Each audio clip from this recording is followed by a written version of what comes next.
Nós vamos falar agora sobre a exposição do empregado contratado sobre a medida provisória contrato verde e amarelo, exposição ao perigo, periculosidade. Vamos lá, artigo 15. O empregador poderá contratar, nos termos do disposto em ato do Poder Executivo Federal e mediante acordo individual escrito, não pode ser verbal, com o trabalhador seguro privado de acidentes pessoais para empregados que vierem a sofrer um infortúnio no exercício de suas atividades em face da exposição ao perigo previsto em lei.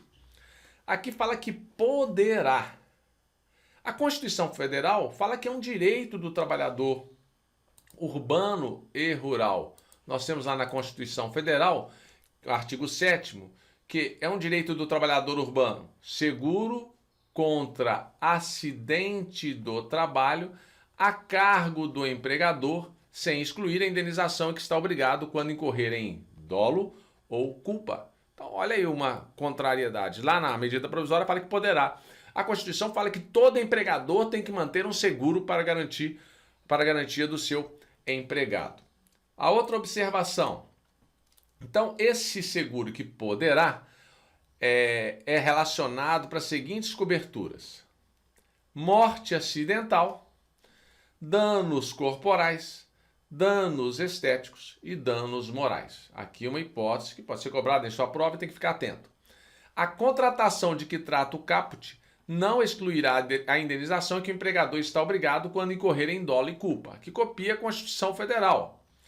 Caso o empregador opte pela contratação do seguro que trata o caput, permanecerá obrigado ao pagamento de adicional de periculosidade. Então, o adicional de periculosidade tem um problema aqui, porque aqui fala em 5% sobre o salário base do trabalhador.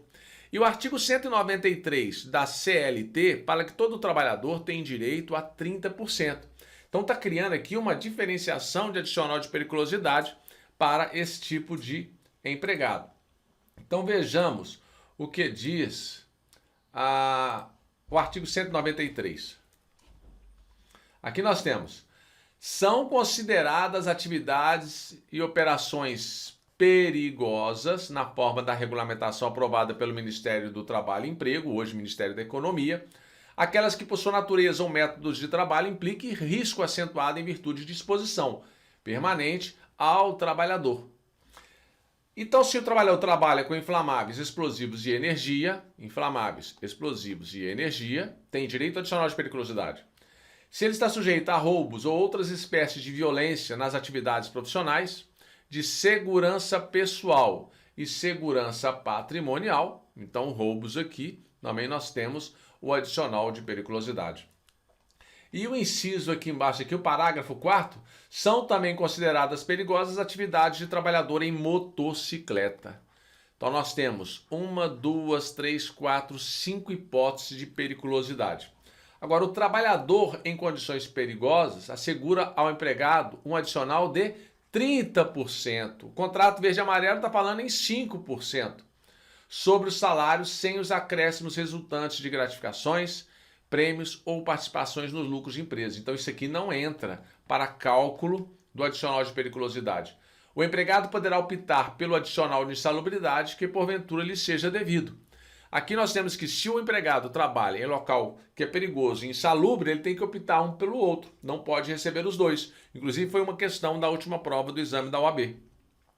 Serão descontados ou compensados do adicional outros da mesma natureza, eventualmente já concedidos ao vigilante por meio de acordo coletivo. Porque o vigilante não tinha o adicional de periculosidade. Isso era colocado para ele em acordos ou convenções coletivas. A partir da lei, então ele não vai ter aquele da convenção mais o da lei. Vai haver a compensação.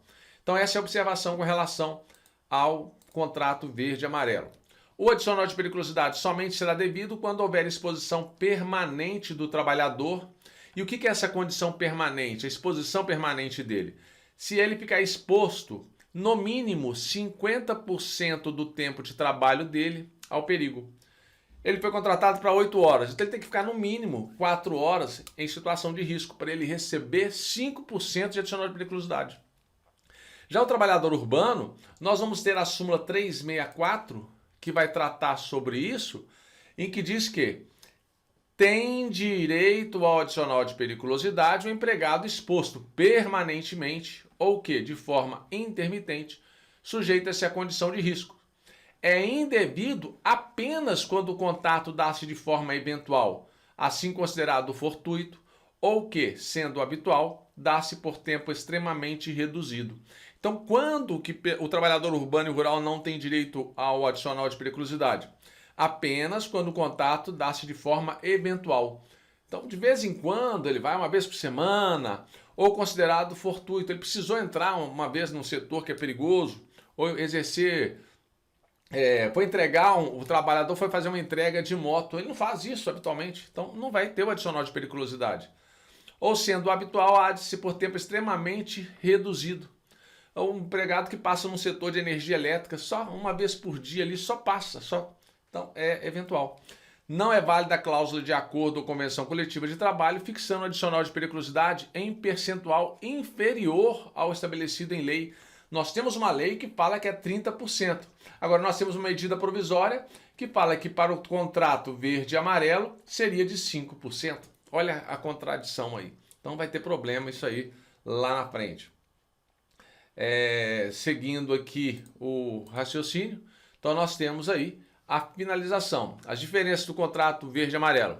Adicional de periculosidade, 5%. E para ter direito a 5%, tem que trabalhar no mínimo 50% do tempo dele para receber. Se liga na diferença e anote todas as observações importantes. Até o próximo vídeo.